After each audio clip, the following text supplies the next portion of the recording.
Vice-Chancellor, Lord Mayor, Lady Mayoress, distinguished guests, ladies and gentlemen.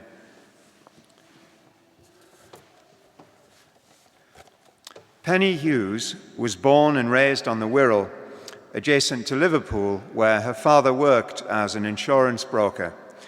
Penny was educated at Birkenhead High School and represented the county at both tennis and lacrosse. Her older sisters took degrees in pharmacy and environmental studies respectively, so the academic pressure was on, and Penny elected to read chemistry at Sheffield, where she graduated with first-class honours.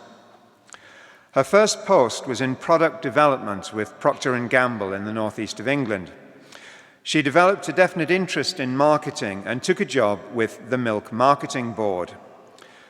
Penny downplays her success with the board by saying that there was a milk lake. Those of us of a certain generation will recall lakes and mountains of various products scattered around Europe. There was a milk lake, and all Penny had to do was empty it, which in fact revolved around developing a campaign to create demand for an existing supply. On the back of this success, Penny joined Coca-Cola as a brand manager. By 1989, having successfully overseen the merger of the bottling interests of Coca-Cola UK and Schweppes, she was appointed commercial director. In 1993, at the age of 33, she became president of the UK and Ireland businesses of Coca-Cola. She was the first person under 40 and the first woman to hold such a senior position within that company, and the UK and Ireland constituted the fourth largest of 25 Coca-Cola regions after the US, Germany, and Japan. Penny describes Coca-Cola, with a 100-year history, as the best possible training ground. She admired the confidence of the organization to delegate, the avoidance of micromanagement, and the strength of the alumni. She left Coca-Cola in 1995, having decided that there probably wasn't much more headroom for her, and because she wanted to diversify. Penny became a consultant and effectively went plural. Penny joined the board of Vodafone as a non-executive director, which was led by the prior chief executive officer of Tesco, with Tesco formerly a lead customer for Coca-Cola. Penny has sustained her non-executive directorships across three sectors: retail, including Body Shop, Next, Home Retail Group, and W.M. Morrison's supermarkets, and Gap. Never someone to miss an opportunity, she notes that Gap headquarters in San Francisco are handy for Silicon Valley. In the media sector, her directorships include Trinity Mirror, Vodafone, as mentioned earlier, Reuters, and Cable and Wireless Worldwide. And in finance services, Skandinaviska and Skilda Banken AB and the Royal Bank of Scotland Group. Penny continues to be an extremely successful non-executive director and has now been on 14 boards and completed 70 annual cycles. She will normally have between 2 and 4 directorships on the go at one time, depending on the workload of each, and she recommends moving on after 5 or 6 years to avoid the risk of going stale once you've given what you've got to give. Penny sees women on boards as essential for providing diversity of opinion and avoiding boards getting blindsided or falling into groupthink, and she's a great believer in due diligence. Her advice is always to ask the previous board members what it was like working with Chairman X and Chief Executive Officer Y. In addition to her non-executive positions, Penny is a former president of the Advertising Association, a trustee of the British Museum, and chairman of the governing body of King's College in Wimbledon, where she's been active since 2010. She was appointed Commander of the Order of the British Empire, CBE, in the 2011 birthday honours for services to the media industry. In all of this endeavour, she's ably supported by husband David, children Alex and Robbie, Alex already reading economics, her mother Enid, and other close family members. Vice-Chancellor, in recognition of outstanding contribution to business, media, and entrepreneurship in this country, in the name of the Council and of the Senate, I present to you for admission to the degree of Doctor of Business Administration, honoris causa, in this university, Penny Hughes CBE.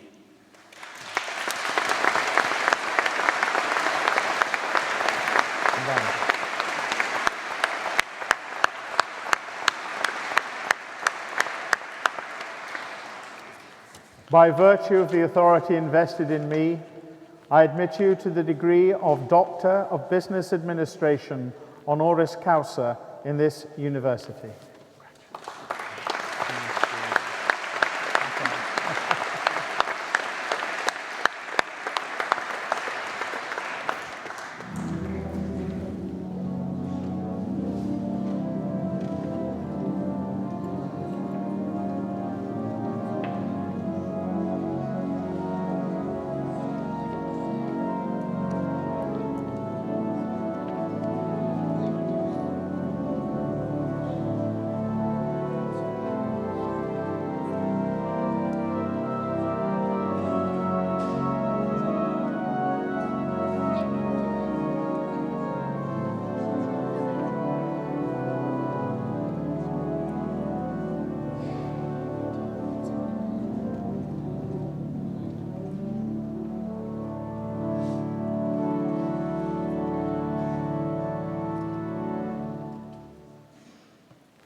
It gives me great pleasure to invite Dr. Penny Hughes CBE to address the congregation.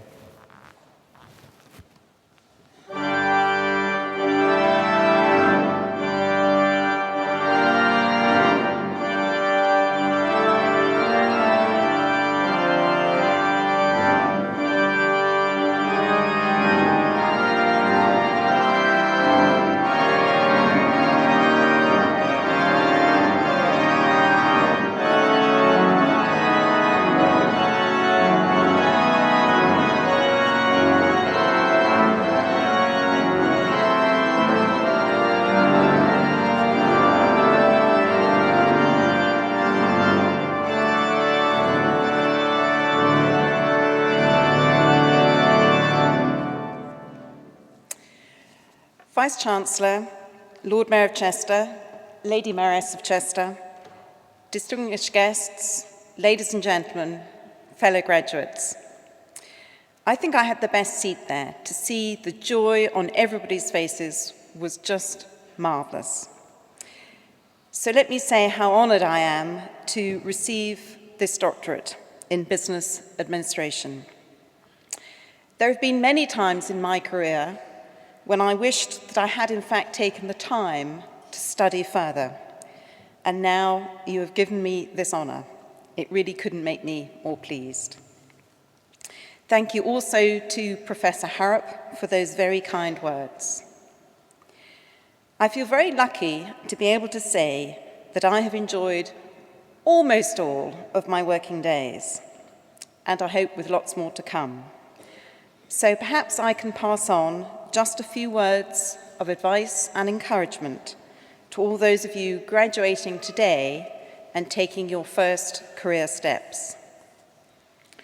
So my first advice is, in fact, to be guided by what you enjoy, to work out what motivates you and what brings you satisfaction, because that is going to give you your greatest chance of success and happiness. Be brave and aim high. I clearly didn't have the experience when at the age of 33 I was asked to run the Coca-Cola operations here in the UK and take responsibility for thousands of members of staff. But I had an ability to work hard, a real ambition to try my best, and the confidence that maybe that would be enough. And I now find myself as a non-banker on the board of Royal Bank of Scotland, confident that my different set of experiences and perspectives is just what banking needs. As a woman, I've worked during a period of time where the business world has started to take its commitment to diversity, whether that be of gender, of ethnic origin or of thought much more seriously.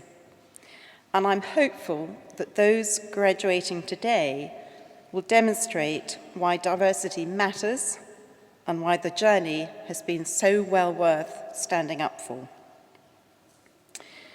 I have been fortunate to be guided by some outstanding mentors. My chairman and chief executive officer at Coca-Cola were amongst the most admired businessmen in the world. And they were generous with their time and their trust in me and their wisdom that they invested in me. To work with Anita Roddick, the founder of The Body Shop, was a privilege and an inspiration, never to be forgotten.